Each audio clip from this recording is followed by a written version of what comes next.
Hi James, Phil Beever here from the Wilderness Club. Just a follow-on to what we've worked on today's lesson. So face on, one of the big things we saw is we run through your swing really quickly.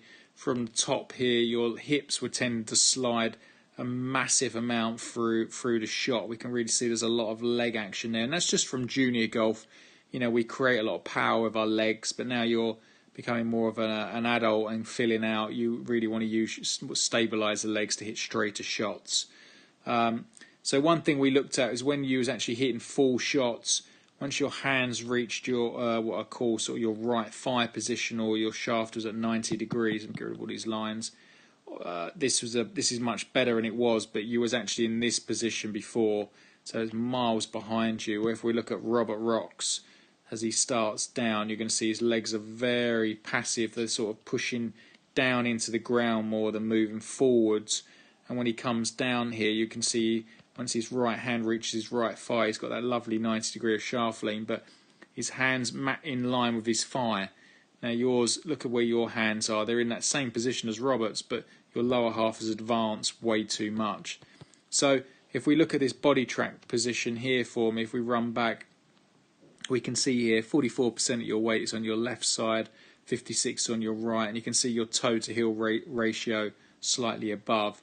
We worked on a drill where you try and load to the top of your swing for me, try and get to the top with sort of 80% of your pressure. Now this is you doing a drill, and already you can see if we keep it on, the white ball on this body track is your centre of mass, so your heaviest part or where your body is moving, but already that ball is starting to move to the left, and look where your golf swing is. I mean, that's not even halfway back, James, and your body is already wanting to move left. So we've got a big fight against us that we've got to sort of load into that right side, and this is you doing a drill where you're trying to stop at the top with all your weight on your right side, and actually you can see you've only got 38% on that right side.